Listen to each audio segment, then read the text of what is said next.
The Education Collaborative was envisioned by Ashesi University back in 2016 when in thinking about our skills strategy as a university, we asked ourselves, how quickly can we really bring about this African Renaissance if we're just doing it within ourselves at Ashesi University?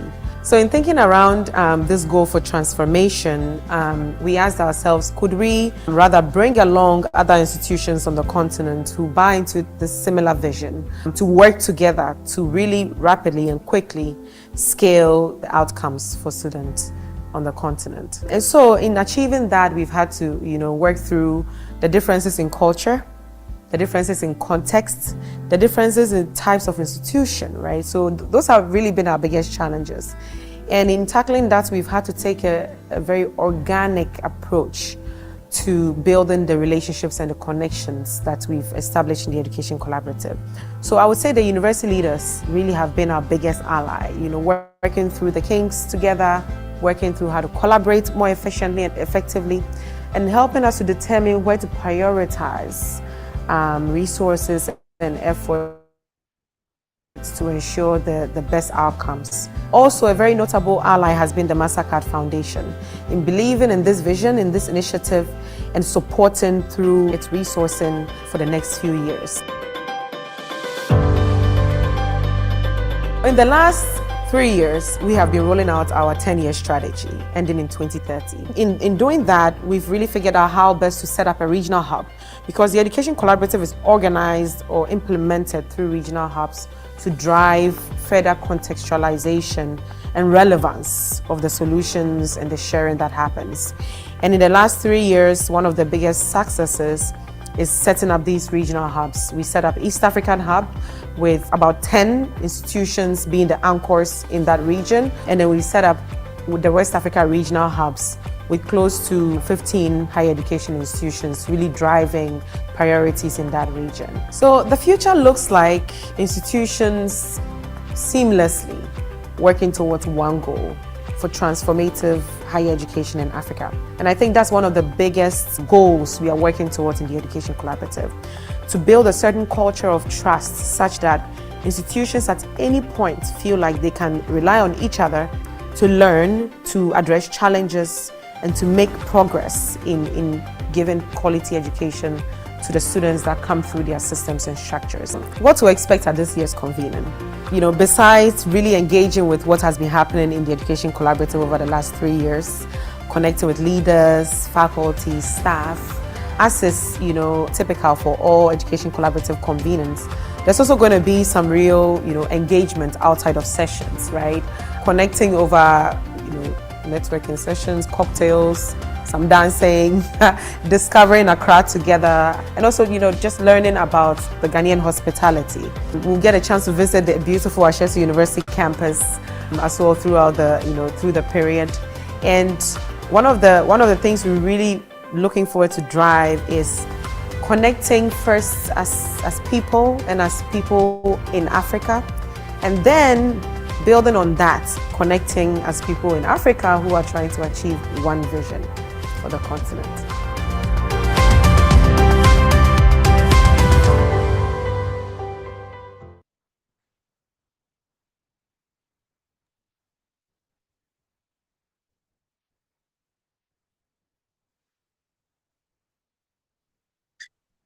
Thank you very much. Grace, can I take it?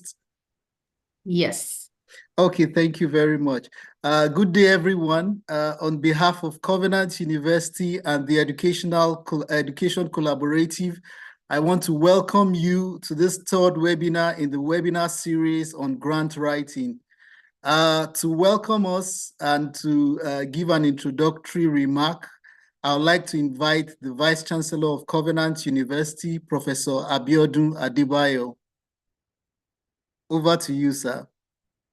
Yeah, thank you so much, Dr. Akinwumi. And Grace, I want to also welcome you. Eminent personalities here present today. I'd like to welcome you on behalf of Covenant University and the Education Collaborative in Ashesi University. Today's session is going to be a great one because we're going to be hearing and listening to one of the best researchers that African has ever had today. He's well published, and he's also a grant winner. He has won several grants. And talking about a very wonderful friend, Professor Obo. At a point, he was the highest publisher, I think, in the last 1 or 2 years in Scopus Cyber, as reported by Scopus Cyber, published by Elsevier. And so we are so blessed to have you here today, Professor Obo. Thank you for coming to facilitate with us today, or facilitate this special webinar in this series. I'd like to join all of our participants here present to please listen, please learn, please ask questions today, because there are several things that you do not know that will be coming to you today. And I'm trusting that today's session will add to your body of knowledge, not just understanding it alone or the information that will be passed, but working assiduously with the information that will be shared today in this webinar series. And please stay tuned and ensure that you maximize this wonderful opportunity that you have, because you may not have a second chance again. And thank you so much, Ashesi University. Thank you so much, Education Collaborative, for partnering with Covenant in doing all of this. And most especially the West African Hub driving this Education Collaborative Research Project. Again, I'd like to welcome everyone in this series, and I'd like to ask that you stay tuned and enjoy the rest of the presentation. Thank you so much. Thank you very much, the Vice Chancellor of Covenant University, Professor Abiodun Adebayo. If you have joined the 2 previous webinars that we had, you will agree with me that they were highly informative and insightful. The first one focused on refining and shaping research ideas into compelling grant proposal, while the second one focused on mastering the art of persuasive writing towards effective grant proposal. Today, we will be the title of this webinar is Navigating the Grant Application Process, Tips for Successful Submission, and it focuses on navigating grant application portal, understanding submission guidelines and strategies for maximizing the chances of success. And we have an outstanding scholar, as the Vice Chancellor has mentioned, who will take us through this session, and he will present for about 40 to 45 minutes, and we will now have an interactive section of questions and answers. If you have any question, you can actually type your question in the chat box, and when the time comes, persons who want to also ask their question will be given orally, will be given the opportunity to do. So I would like to read a brief citation of the speaker, Professor Ganiu Obo, before his presentation. Professor Ganiu Obo holds a Bachelor of Technology degree in biochemistry and master's and PhD degrees in applied biochemistry from the Federal University of Technology in Akure. He then proceeded to the Universidad Federal de Santa Maria in Brazil for his postdoctoral training in biochemical toxicology. He had his second postdoctoral training in food biochemistry and toxicology at Technische Universität Dresden in Germany. He has about 27 years research, teaching, and administrative experience. He has served in various administrative roles and most recently was the Director, Center for Research and Development at the Federal University of Technology, Akure. Professor Obo has won several awards. He received the following awards: Junior Associate of the Abdusalam International Center for Theoretical Physics, ICTP, in Trieste, Italy, from 1999 to 2006. Twice CNPq Postdoctoral Fellowship in Universidad Federal de Santa Maria, Brazil, from 2005 to 2006.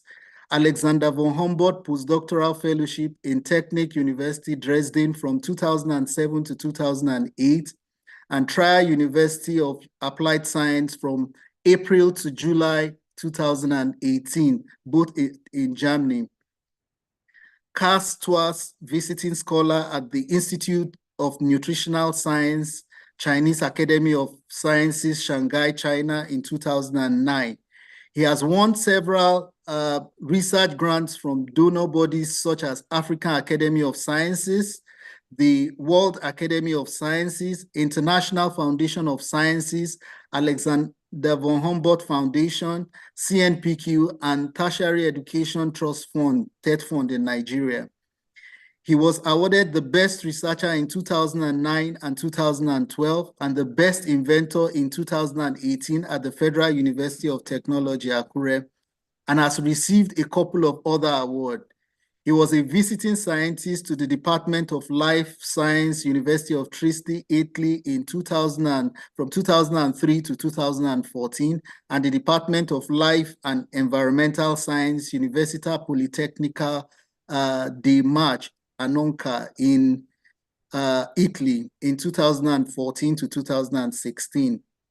In the ranking released by AD Scientific Index in 2021, he was ranked #1 researcher in Nigeria and #1 biochemist in Africa. In the aspect of human capacity development, he has trained several graduates, including 100 master's students and 36 PhD graduates, who are presently occupying academic positions in their various universities in Nigeria and abroad. He has attracted lots of research grants to his university, through which he has been able to establish 2 laboratories in his institution. These laboratories have continued to attract researchers from all over the country and all over the world. He's an Alexander von Humboldt scholar and a fellow of the Nigerian Academy of Science and African Academy of Sciences. So join me as I welcome Professor Ganiu Obo for his presentation.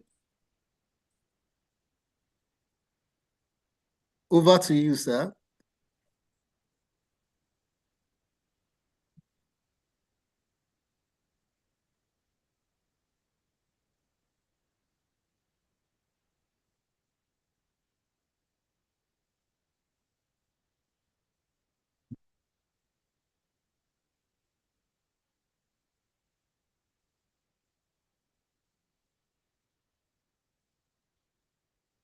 Professor Obo, can you unmute, please?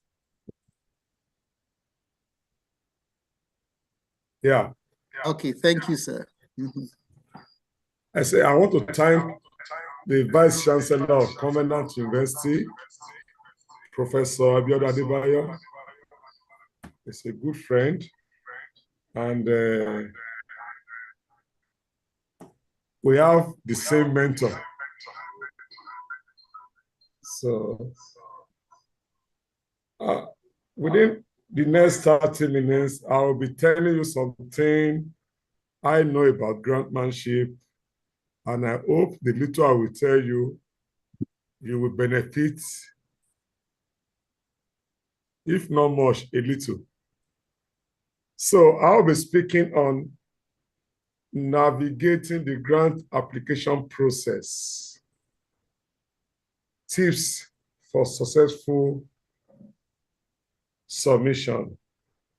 Actually, when it comes to grantmanship, it's not just only research grants. You have diverse grants. We talk of conference attendance grants, conference organizational grants, and all this stuff. But for this present talk, my emphasis will be on research grant attraction. So I'll be emphasizing on how to attract grants to carry out research. And for us to understand how to get grant to carry out research, the first thing we should understand is how to carry out research. And my first slide here, I will try to define research.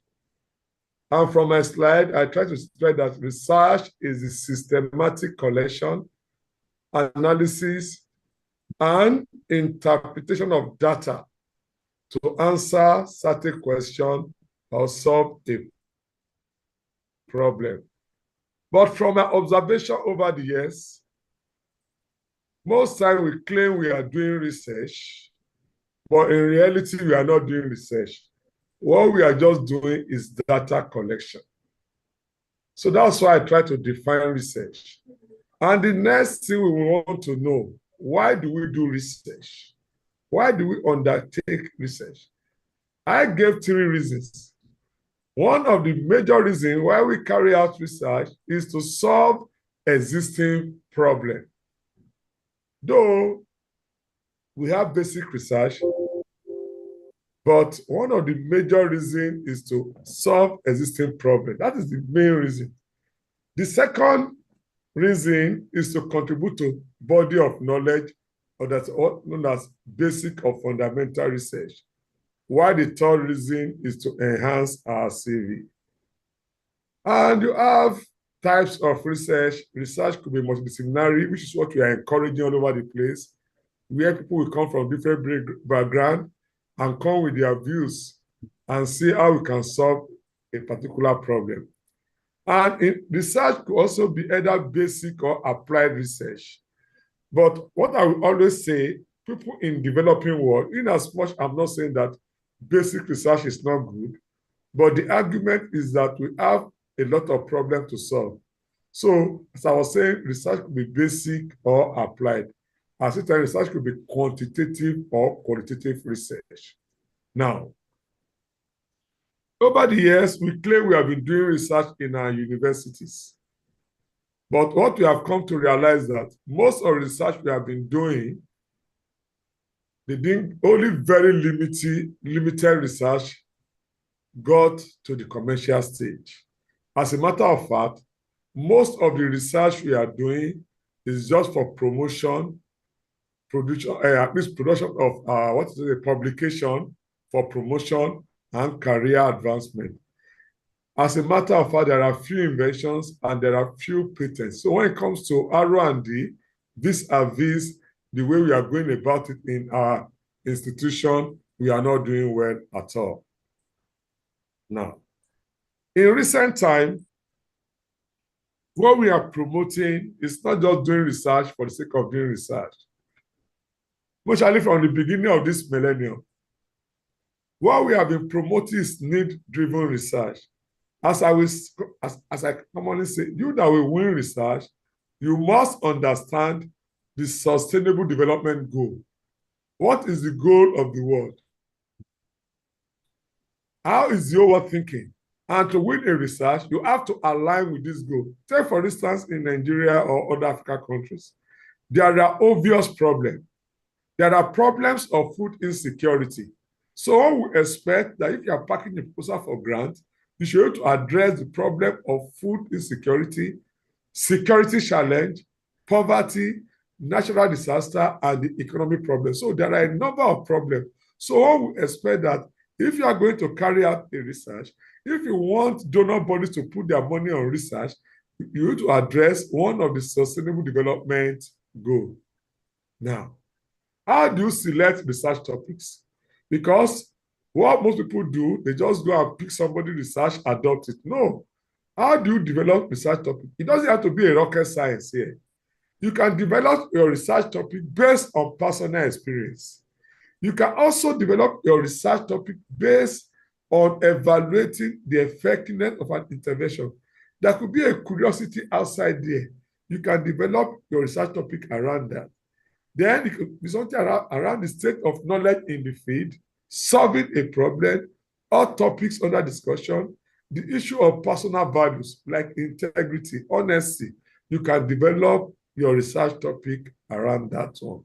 Now, what are the criteria for the good research question? A good research question must be feasible.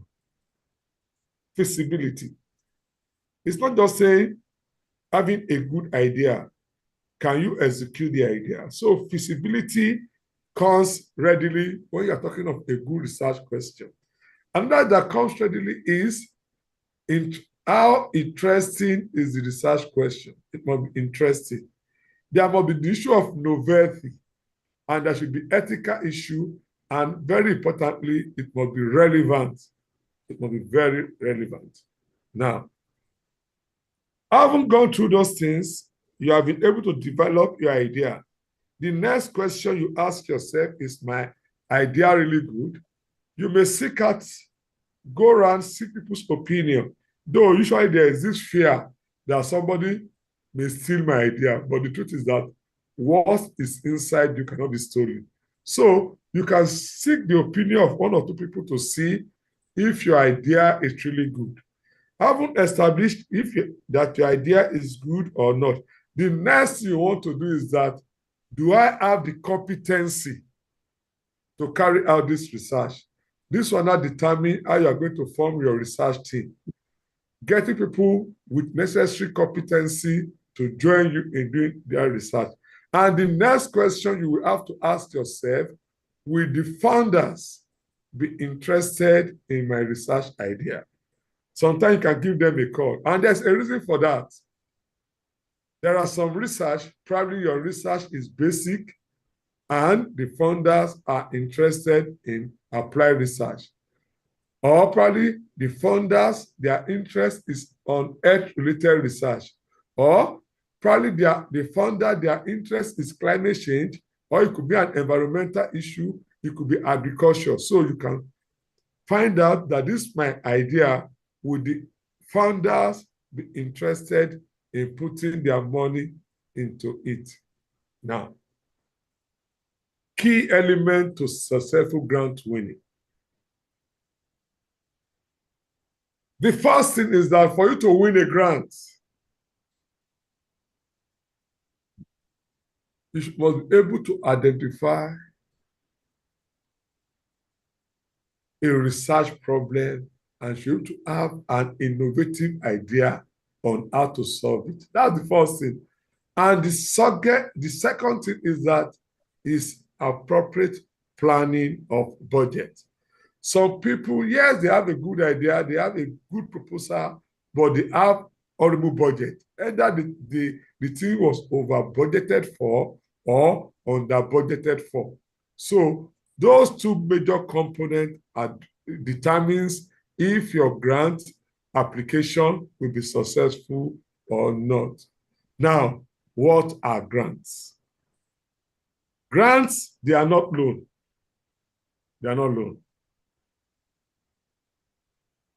It could be fund. It could be a material. Given by organization, it could be government, it could be foundation, it could be given to you to carry out a particular assignment. Now, research. It is not refundable, but it should be accounted for. Get it clear. Nobody's asking you that, okay, we are giving you this money, return the money. In as much that you are not returning the money, you should to account for how you spent the money. And which is one of the major problems we have in grantmanship today. Many people can get the money, but at the end of the day, they could not account for how they spent the money. In grantmanship, you should be able to account for how you spent the money. Why do you need grants? The first reason is professional development. As a researcher, there are some equipment you need for your own personal line of research that may not be available. Through grantmanship, you can get such equipment. And as you know, there are scarcity of fund. Most time, the fund available in your institution may not be able to support the type of research you want. You need grants. The facilities may not be too okay. You need grant to improve the facility. Even the ranking of your universities, your curriculum, to boost your VCT, to your CV, and to respond to some environmental challenges. All those things, that's why we need grants. Now, the real business. How do you package your grant application? Obviously, the first thing we see in your application is your title. And most time, you can win your assessor or lose the grant right from the title. So your title should be descriptive. And it's not that you are creating a sentence. In most cases, I will propose a title of 9 to 15 words. And that title should be able to communicate what you are doing. And another thing I would suggest is that your title should be so short, brief, and catchy that at a first glance, one should be able to get the message. And in most cases, you will win your assessor over right from the type of title you put in there. And another thing I always say here is that you don't have to be too technical, because some grant donors, some grant assessor, some grant donor will tell you that nothing says that somebody in your field must assess your grant proposal application. So in that case, I will suggest that use plain language as much as possible, so that mere looking at your grant application, somebody with the title, without going to consult dictionary, browsing online, consulting people, they will get the message of your proposal. Then I gave some examples of title, like the first one, production of immobilized industrial amylase from microfungal fermented cassava wastewater. Yes, you don't have to be a scientist to know this thing. One thing that comes out that you are trying to produce something from waste that will be of commercial use. There's another title there, development of sustainable selenium fortification program as direct intervention for the prevention and management of HIV/AIDS in Nigeria. What am I trying to say? Those titles there, though there are some few technical words, but the fact remains that irrespective of the few technical words, the assessor will have an idea of what you are talking about. Like the first one is talking of production of industrial enzyme from cassava waste. The other one is talking of how you can control HIV through dietary means. So, mere looking at the title without going to each of the words, you have an idea of what the title is talking about. So, you should make your title as simple, as short, and as direct as much as possible. Then, the next thing that appears in your proposal, and most times you list it all at this point, is your executive summary. In most grantmanship training I've gone for and I've trained people on, I will always advise them to do that part last. As a matter of fact, your assessor will form his opinion based on your executive summary. He will form his opinion. And if you cannot get your assessor attention at this point, you may lose it all. And when you are writing your executive summary, it's not conclusion. As somebody asked from me, that what's the difference between executive summary and conclusion? They are two different things. Executive summary is like a summary of the entire job. And when you are writing your executive summary, there are major components that must be there. I listed it there, 6 of them. The background of the research, just 1 sentence. The objective of the research, just 1 sentence. The method you want to adopt.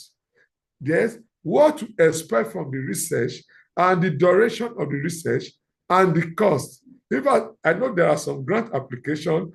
All those 6 points I listed, they may say it may not be more than 300 words. Some will say 250 words. Some will say 400 words, irrespective. All those, and in those few words they requested for, all those things listed there must appear. And that's what determines if that executive summary is good or not. Then the other thing is the general background. You should give us the problem you are addressing and a justifiable reason why that research project must be executed. And in most cases, I will advise you there at this level, you don't just give a floating statement. when you are doing this level, you have to come with data. Say, for instance, your proposal is addressing malaria in Africa, in Nigeria, in this place. You have to come with the statistical data about malaria, or you are talking of HIV. You have to tell us what is the recent status of HIV in Africa, or you are talking of infant mortality. These things should be backed up with empirical statistical data from reliable source. Then the next one is your objective. And let me now make it clear here. Objective is different from methodology. Most time when people say they are writing objective, what they write is methodology. When you talk of objective, you are talking about what do you set to achieve. And your objectives should align with your title. You talk of the general or main objective, and you talk of the specific objective. And I will tell you that your specific objective are derived from the main objective. I gave you an example online. And let me now tell you another thing. It's not just writing objective because we want to win it. Because at the time of monitoring of your grant, monitoring of your execution, one of the things we want to look at is that how feasible, how achievable is your objective. If you cannot, because if it's 5 objectives, we expect that those objectives should be achievable. You don't give an objective that is not achievable. Then this next is the statement of the problem. You tell us this is the problem. These are the various interventions so far. And you tell us the limitations of the various interventions and the new thing you are bringing on board with your research. How you feel that this work, if you give me this fund, this is the new thing this thing is bringing on board. You should have to tell us that. Then there's this other aspect, the conceptual framework of the study. What you can call it, the theoretical framework. We want to look at what is the framework. I gave you an example there on this issue of HIV. We want to see what is the scientific basis, what is the mechanism of action. How is this thing? What is the theoretical? What is the theoretical basis of this action? No, there was a time I went for the proposal. There's a proposal we wrote. The time we're talking about how to lower cholesterol in boys. I know the question they asked that, how is it going to happen? We not know that there's a compound in this thing. This compound will bind with a particular enzyme, and when it inhibit that enzyme, a cholesterol homeostasis pathway, once the thing binds to that enzyme, lower cholesterol will be produced. By so doing, it will lower cholesterol production. So there must be a conceptual framework. Then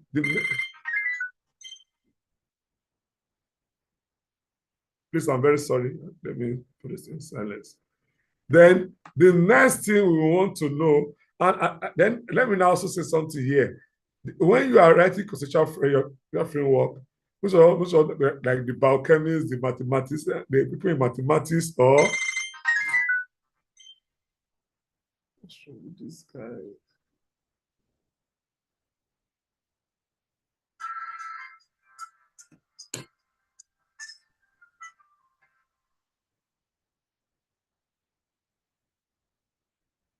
You'll be tempted to make use of formulas, symbols, and all those things. You should try as much as possible. Like these 2 figures I show here, this is a plain word. This one shows illustration. To a biochemist, they know what I'm talking about. Your assessor may not be a biochemist. He may not know what you're talking about. So we recommend that you downplay on the use of all those heavy formula, using it that your assessor may not know. Use plain, what we're talking about in writing this, your theoretical basis, though you want to talk of mathematical expression, all those things, physical, all those people in physics, all those people in this thing, in as much you want to use your technical terms, make it as plain as possible so that your reader can understand it. Then the next is literature review. This is one area we don't take serious. We just feel that we can just say anything, we can just write anything on and just go online and download anything and just say anything. No, In this area aspect, now it is easier. You can use your Google Scholar.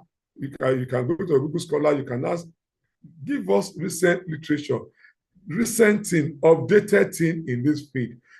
I know I missed 2 grants in the past based on literature review where the assessor said I didn't exhaust enough literature. So literature review is very, very important. Then the next thing, what are your goals? When we give you this fund, what are the likely things that will come out? We have the short-term goal. We have the long-term goal. The short-term goal is the immediate benefit from your work. Then the short-term goal is the immediate findings from your work, while the long-term is the impact, long-term impact. Then there's this other one, the long-term effect on your work. Then there's the impact of the project. This one goes beyond your work. In this aspect, the project impact, if you give you this fund, what will be the social impact? If you give you this fund, will your finding leads to creation of solving some social problems? Will it create more jobs? Will it have economic benefit? Now that we are giving you this fund to develop this idea, develop this technology, what is technological benefit? You should to tell us that if you give me this fund to do this job, it will create more job. It will solve the problem of unrest. At least one want to know, now that you are giving this fund to do this job, how will this fund, at the end of your project, what will be the likely impact of this, your project? And the next is your research methodology. Usually people write it anyhow, but normally I encourage that you should lay it out so that it can easily be followed. You can phase out the job. You can, under the various phases, you can define the various activity, and under the various activity, like this one now, I said this project to be carried out in 7 interrelated job, the phases. I said in phase 1, under phase 1, I have 2 main activities. Activity, I spoke about the study location, activity 2, then phase 3 now, phase 2 now, that I want to do this. Under this phase, lay it out. And under it, okay, under activity 3, the content of soil, you now describe how you are going to do it. And mind you, because as a scientist, if you're a scientist, you may want to request for equipment. At this level, you mention that equipment. Because it's not that equipment that you did not mention during your methodology, you are now requesting for it under your budget. Whereas when they are going through your methodology, you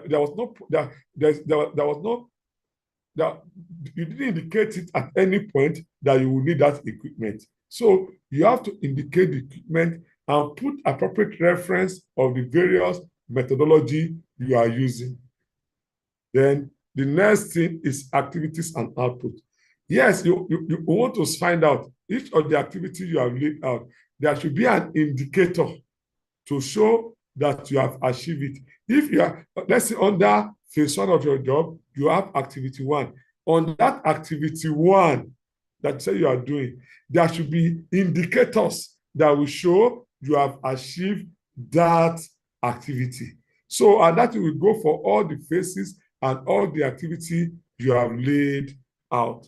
Then another thing is time frame.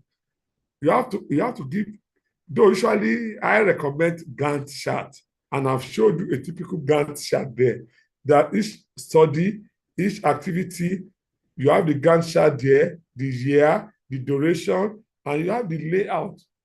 So that this will show how the job will flow. Usually, I will recommend the use of Gantt chart. Then the next thing is, how do you carry out a statistical analysis? I gave you the various one. Like in this study, we are going to look to analysis of variance, mean separation. Though usually what I will recommend that at the point of designing your project, it's always good that you involve the service of a statisticians so that they will suggest the appropriate statistical model and the appropriate software you are going to use. Then the ethical issue comes up. You have to state that if you are going to obtain ethical approval from either from your university ethical committee or from the Ministry of Health, depending on the type of project. And the next thing you want to know that if we give you this job, how do you monitor and evaluate this thing? How are we sure? Which mechanism are you going to put in place to carry out this job? You should to tell us that, like here I said, if you in this job will involve the procurement officer, project accountant, there are indicators that will show that we are going to have project meeting that this thing we are going to do. Then now that we have given you this money, how are you going to communicate your research to the whole world? You should to tell us that one of the things I'm going to do, if you give me this fund, is that yes, I will publish some of the findings in High Impact Journal. I will organize conferences. I will attend conferences. If possible, I will involve the social media, television, and radio in publicizing the outcome of my research. And the next thing is that is budgeting. I told you, is very critical. In some grant applications, they make it open. Some will specify.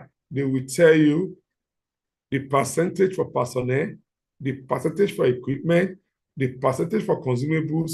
One thing you do, you have to stick to their requirements.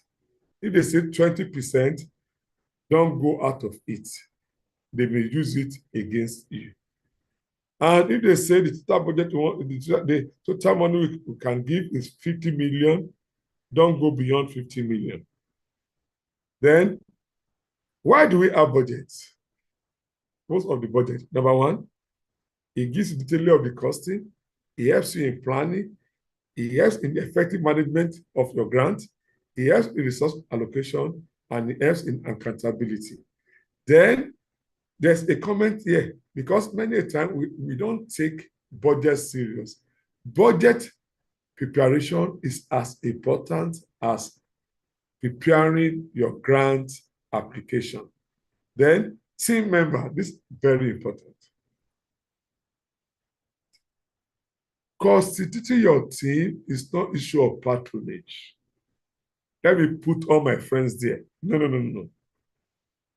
Each member of the team must have a definite role to play.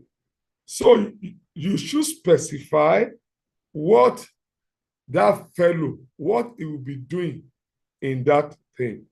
And when you are setting up your team, it shouldn't be a team of all professors. Yes, it's good to have our professors there. At the same time, you have the middle cadre academics and you have the lower cadre academics. So we expect that you should spread your team from the high-ranking professor to the least cadre academics. Is always good. Same time, it's not that you have a too big team that you cannot manage. The team should be sizable. And at the same time, geographical consideration also comes in. If you are doing a job, say for instance, I'm carrying out a project in Sub-Saharan Africa, and now all the team are in Nigeria. That is not a too good proposal. It is expected that if you are carrying out a project that covers Sub-Saharan Africa, you should to get a collaborator from other countries like Ghana, like Burkina Faso, like Cote d'Ivoire, like Senegal. So you should to have people from other parts of the Sub-Saharan Africa. So then, above all, gender balance. It's not a team of all men. It's not a team of all women. So you should to balance gender as well. So, and mind you, any member of the team should have a particular role to play. Then now general tips. The first one, format. Before you apply, study their format. Whatever they say they want, for that is one thing that makes you to lose grant easily. Format. If they say 250 words, 250 words. If they say use font 12, use font 12. If they say times Romans Times News, or whichever one, use that one. If whatever format, in fact, that one is the first they consider, do you follow the format or not? If you do follow the format, they throw it away.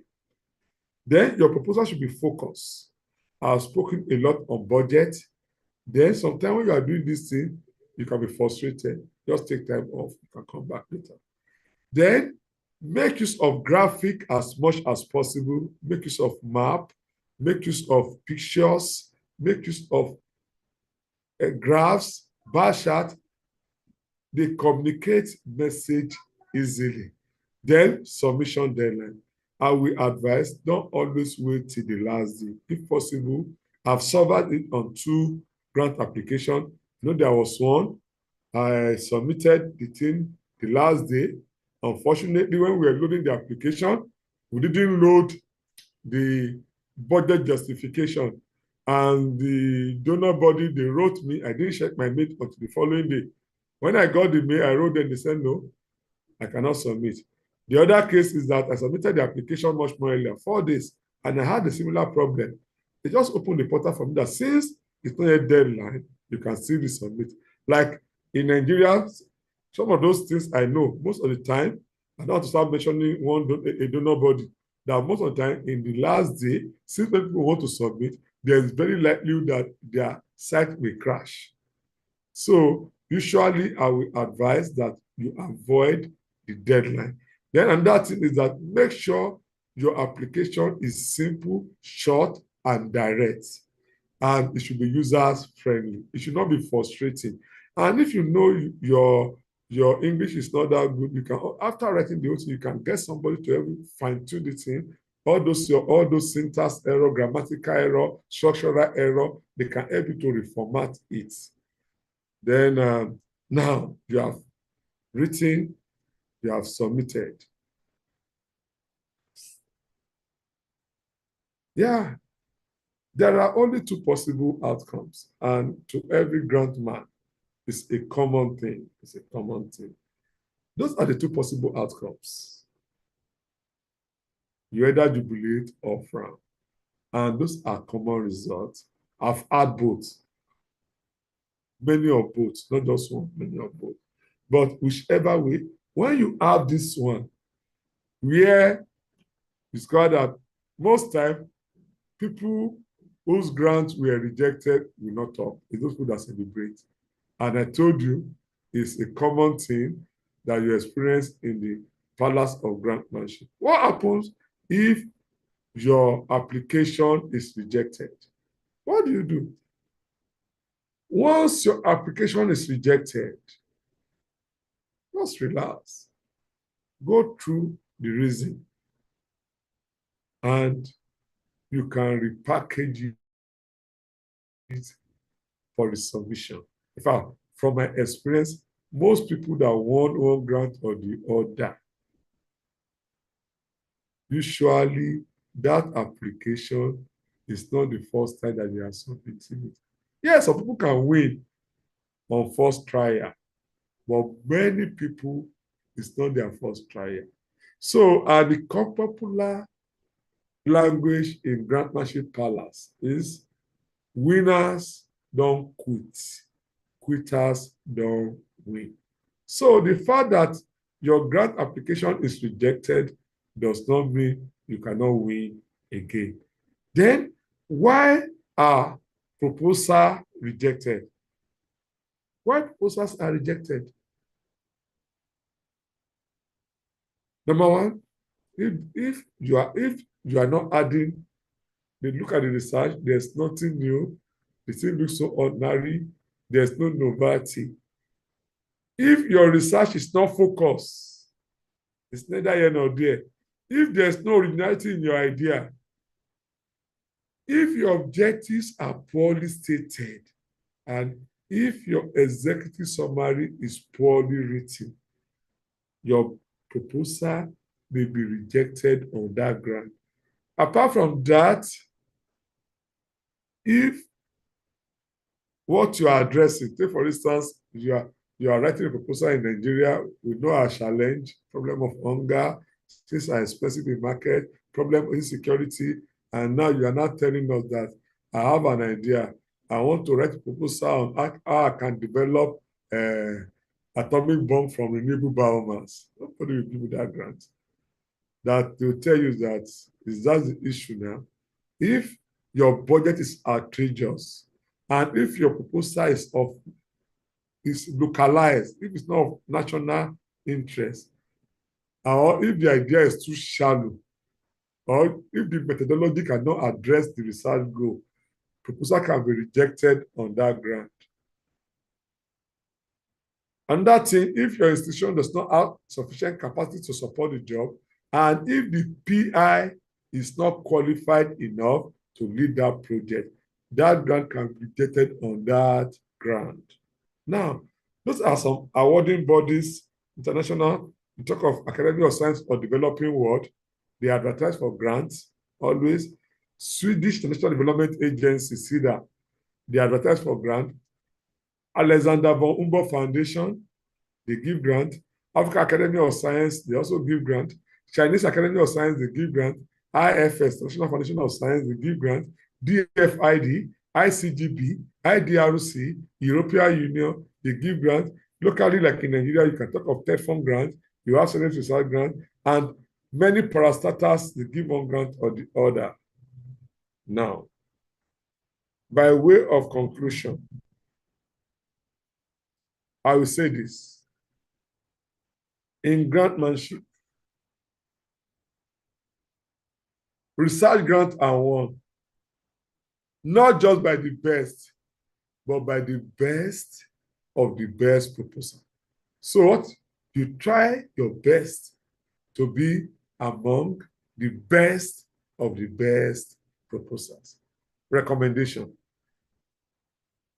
The failing doesn't mean you are not good enough.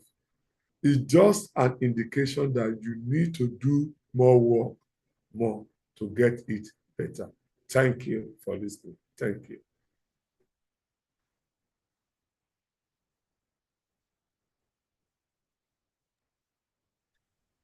Thank you so much, Professor Ganiu Obo, for sharing your wealth of experience in grant writing.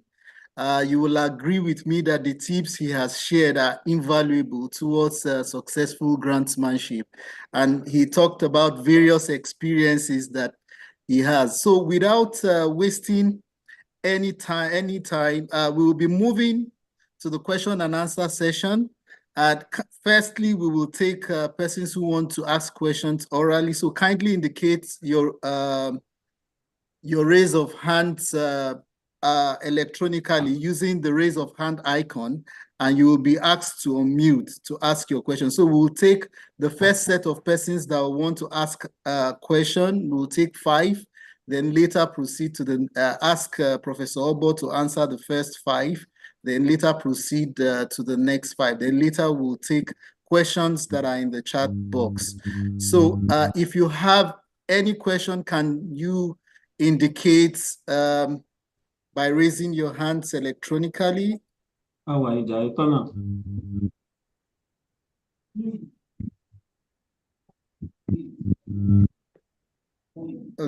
Okay. While we wait for persons to indicate, we already have some questions in the chat box. Maybe we start with that. We have Stephen from Kenya, Nairobi, is asking, sometimes the funders ask for indicators of sustainability in a project. How can you amplify this? Professor Obo, do you want to answer this? Or I should read the next one? You can read the next one, please. Okay. Okay, so the next question is, what are the good practices for finding the funders for a good proposal? Then we also have the third question, how can I avoid redundancy when writing the general background, problem statement, and literature review sections? So, sir, you can answer these 3 questions. Please feel free, if you have questions, indicate by the raise of hand icon, and you'll be asked to unmute. So Over to you, Professor Obo, for the first three questions. Actually, for a good proposal, there should be a sustainability plan. There should be a sustainability plan. Because nobody will want to put his fund, and after the fund has probably have exhausted the fund, how do you continue the job? It's a very good question, and for a good research proposal, you should be able to put in place that, okay, after we have exhausted this fund, those are the plans we have in place to sustain this project. And these are the things I know, most World Bank projects or World Bank grants or EU grants, they will ask for that because the fund will not be there forever. But once the fund finishes, what are your plans? And it's a major thing they look out for in awarding grants, because nobody will want something that will give you grant to do the work, and after the grant finishes, that ends the job. So she to tell us that once we are done with the grant, these are the plans we put in place. It's a good question, and I think for a good proposal, though all those localized grants, some may not ask, but most of those big grants, like EU grants, like World Bank, okay, they will ask for your plans on that, okay, after this project, probably the project is for 5 years. After 5 years, what are the plans you have in place for this project to continue? So it's a good question. It's a good question. Then, the fellow that I was talking about good practices, I don't know. I want to really know what does it mean by good practices? I don't know. Probably I didn't get the question very well. The question was asked by Osman A.G. Dala. Please, do you want to clarify orally? Please, can you just unmute your microphone and... Okay, I've seen the question. What are the good practices for finding funders for your good proposal? Normally, what I would suggest is that, though I didn't emphasize it, sometimes you can give a call to the funding body. You can interact with them on phone. You can send them email that I have this idea, I want to do this, I want to apply to your body, like Brigade Foundation. I think there are room for interaction where you can send some message to them and they will respond. And I think I will even encourage that if you can even make a call, right there, they will tell you, we can fund this type of project, we cannot fund this type of project. And some may even suggest a body that can fund it better. Some may suggest to you. So what I would suggest is that once you have your idea and you feel this idea is good, that it can be funded, you can interact with the funding agent. And they will even tell you, yes, though we can fund this thing, but in our foundation, this is our emphasis. If you can refocus your proposal in line with our foundation's emphasis, we can fund it. Otherwise, you can try another body, and they can even suggest another body to you. Like NIH now, you cannot be having a good idea in agriculture and say you are going to NIH. NIH is funding purely health issue. Are you okay? So you can interact with them. Like IFS fund applied research. So if you have idea of basic research, they will tell you that we only fund applied research. But like TWAS fund basic research. Are you okay? So you can interact with those bodies. Are you okay? Are you okay? Can I go to the third question? Yes, you can, sir. The third question is asked by Christian. He say, how can I avoid redundancy when writing the general background, problem statement, and literature review sections? Sincerely, I don't really know what to mean by redundancy. But what I would suggest is that, usually when you are writing your literature review or background, you should not be frivolous. You should be very focused. This is not the time you'll be playing around with words. It should be as direct as possible. That which are under the general background, because those are things that come up early. And if you are just writing, you are neither here nor there, just writing stories. And I guess that's what you mean by redundancy anyway. Go straight to the point. If you are addressing malaria, come back with your malaria. What are you addressing in malaria? Is it the diagnostic problem? Is it the problem of the drug? Is it this? Just go straight to it and let. In grantmanship, there's no room because some people say that I wrote a proposal of about 500 pages. Who's going to read it? And look at the whole thing, they are hiding ways. Go straight and be. It's one of the things I gave under the tips. Simple and focus. Simple and focus. Don't play around with words and use plain words. I think with that, I've been able to address your concern. Oh, thank you very much, Professor Obo. While waiting for other questions, let me just ask this. What role does networking and collaboration play in strengthening a grant application? I can't hear. There's a problem with network. Okay, Prof, can you hear me now? Professor Obo, can you hear me now, sir? Can't hear.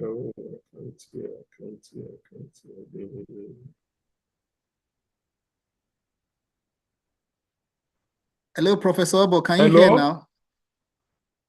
Hello, sir, I can hear you. Yes, I can hear you now. Okay, thank you very much, Prof. I said my question is, what role does networking and collaboration? It has gone again, no? It has gone again. I can't hear you. What's happening? Prof, can you hear me now? I can't hear. I can't hear again. It has gone. Okay, we have some questions in the chat box. Prof, can you address some of the questions in the chat box? There is, we have Yao Dogbe Semanu is asking, can we have any ideas on how to continue after the funding period? Anecdotes from your personal experience, please.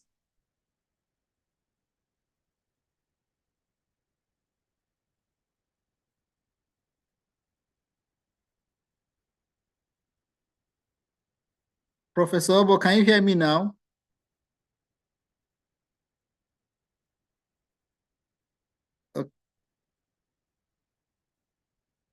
While we wait for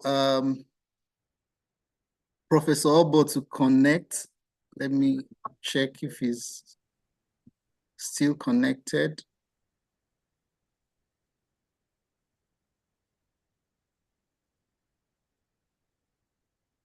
Okay, while we wait for Professor Obo to connect, do we have any person who wants to share insights on some of the questions in the chat box? We have Nick Asari asking, thanks for your insightful. Hello, please can you mute your microphone? If you are not speaking, please if you are not asked to speak, please mute your microphone. Thank you very much. So we have Nick Asari asking, thanks for your insightful presentation. You did indicate that sometimes we write objective as if we are writing methodology. Kindly give examples of that. Is there anyone who wants to share examples while we wait for Professor Obo to join?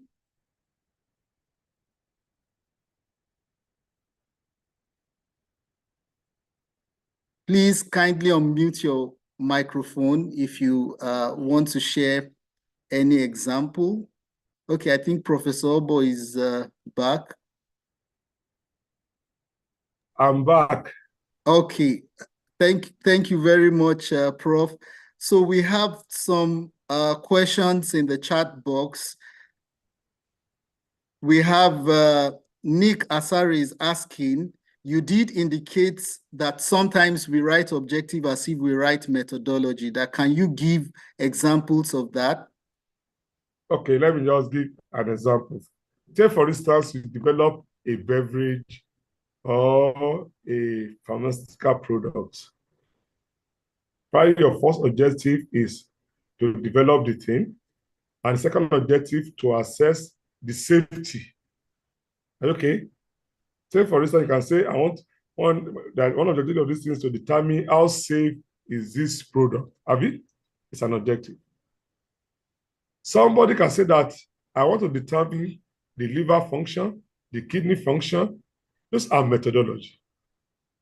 Those are some of the things you are going to do to assess how safe.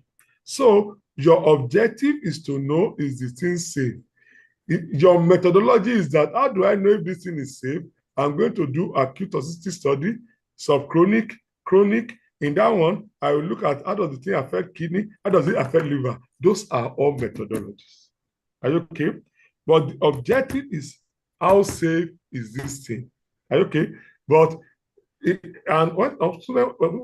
they're writing their objective, they'll be saying that I want to look at the effect on kidney, the effect on liver, the effect. These are methodology. Using this method, these are methodologies. Are you okay?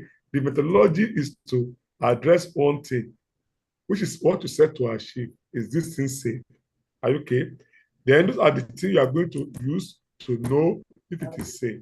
Are you okay? So it's a common mistake where people use objective, use methodology as objective. That's why I try to describe that.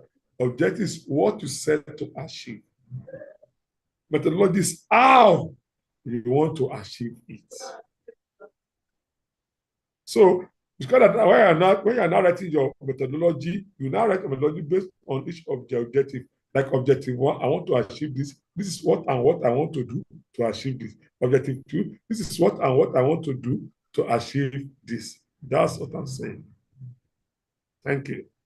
Thank you very much, Prof. We also have Dugbe Semanu asking, can we have any idea on how to continue after the funding period? Anecdotes from your personal experience. Yes. Say, for instance, which that is to address the sustainability plan. One of the things is, yes, you could have a plan in place to get additional funds. A plan in place to commercialize some of the findings. A plan in place that some of the equipment acquired during the so those are some of the things that, okay, we have funded you. After this thing, we have already packaged another proposal to get additional fund. Then some of the findings from this thing, we are already collaborating with certain industry on how to commercialize, because the idea is that you should be able to put, that's why I'm giving you some specific example now. Are you okay? That after this project, with this and this, we should be able to continue this job. It's most big international grant, there must be a definite statement on that. What are your sustainability plans? It's a major requirement, because nobody wants to give you a fund that after the 5 years lapse of the project, the thing has ended. That now that the fund has ended, what do you have in place to sustain the work? It's a valid thing. And so as a grantee, you should be able to have an idea of what and what to do to sustain that work. Thank you. Thank you very much, Professor Obo. We also have Lanre Fashakin is asking, how do you assure the funders of integrity of your data? See, when they raise concerns about quality control, are there ways to address this concern? While I was talking, I spoke about the issue of evaluation and monitoring, because that's one of the things they want to know that, okay, we'll give you this fund. How are we sure you are going to do this thing? I know one of the things I put there is constant group meeting. where you and your group will sit down always, re-evaluate, assess what you have gotten. Are you doing the right thing? So it's one of the quality assurance mechanisms. So I wrote it there. If I even give examples of what you can do, both in the area of fund, how to know that the fund was well used, then, and I know in many palace or abroad, there's this constant group meeting. You come out, this is the result, and you look at it. It's not okay. Then you go back. You revalidate. So it's a team normally a very good group should do. It's not that you just be working alone. No. It should be a teamwork where one of the good things is that you must have a constant group meeting to assess how the project is going. So that's all I have to say.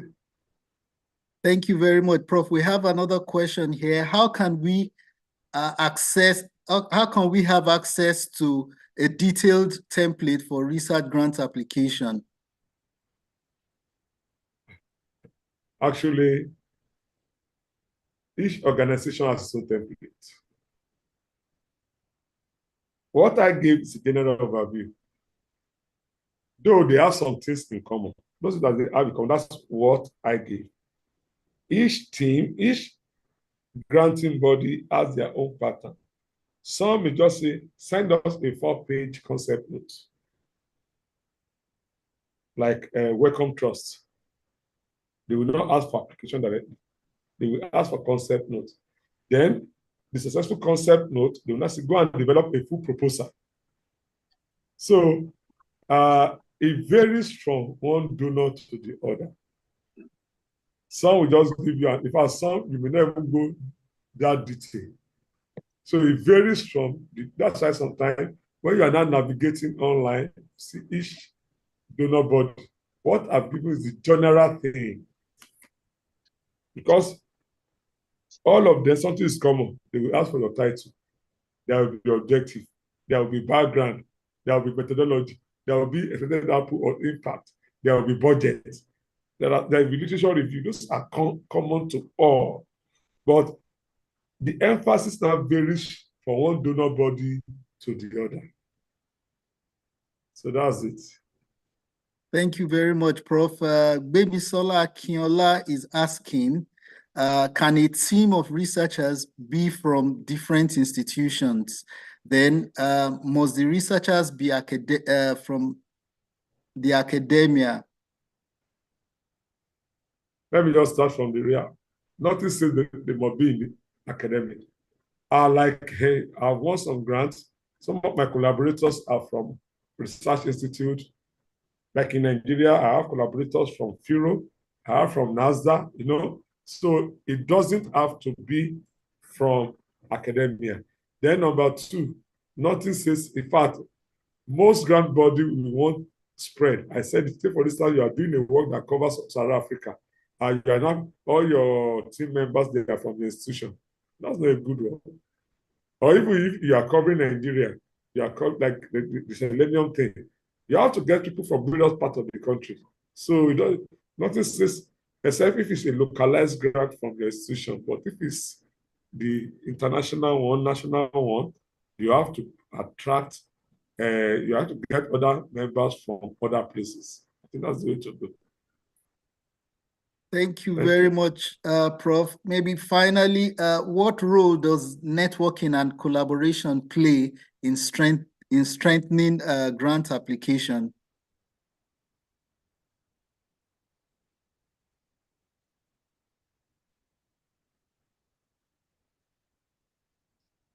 Hello, Prof.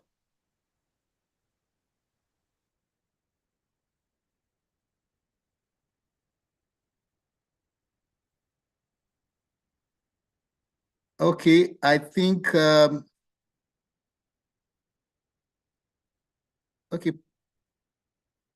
Professor Obo, can you hear me?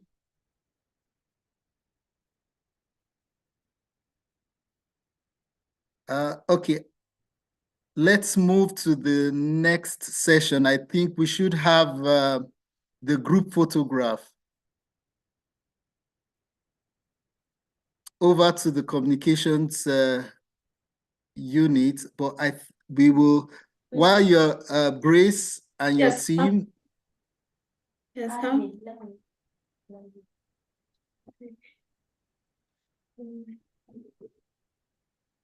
Okay, I think give us a minute.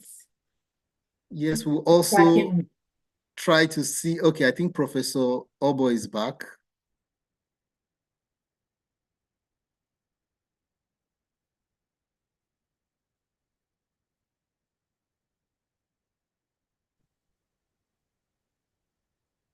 So because of our time, I think we can just proceed to the group photograph. Yes. Hello, good afternoon, everyone.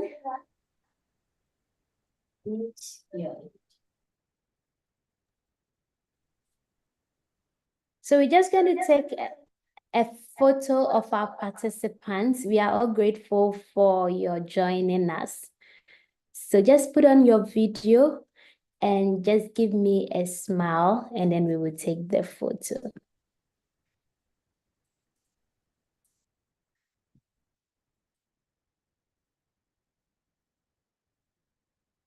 Hello? Hello?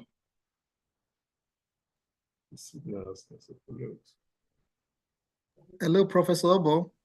Yeah, I'm listening now. Oh, yes, sorry, we are taking group photograph now. Thank you very much for Yes, so I can see that most of us, our videos are on. Dr. Akumi, you are on mute. I don't know if you were speaking. Okay, no, I was just telling welcoming Professor Obo back and saying that we are actually taking a group photograph, and we have concluded the question and answer session. Okay. So thank you for putting on your videos. We are taking the pictures now. Because there are a number of us, we'll be doing different of the scene. So please continue to put your video on as we take the pictures.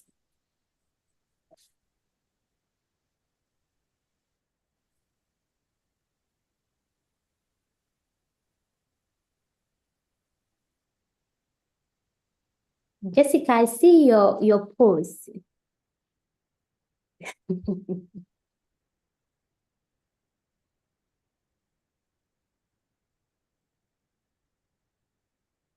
Okay, a few more and then we'll be done, please. So just keep your smiles and your videos on for us.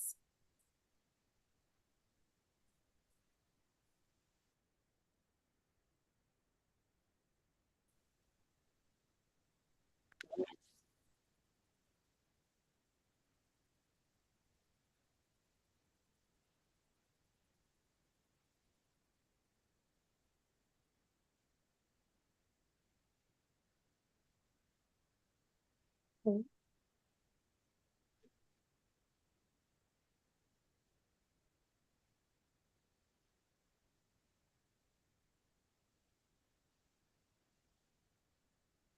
All right, I'm done now. Thank you. Thank you very much. Over to you, Grace, for the session evaluation. Okay, thank you, Dr. Akimumi. Thank you so much, everyone. I know you've all enjoyed the session based on the questions and that you've asked. It's very important that we hear your feedback so that we can improve on subsequent sessions. So I'm putting the evaluation link in the chat. Please take a few minutes to fill it. Dr. Akimumi, maybe as they fill it, you can invite Dr. Abiodun to share the next session. So please take some time to fill it. Yes. Thank you so much.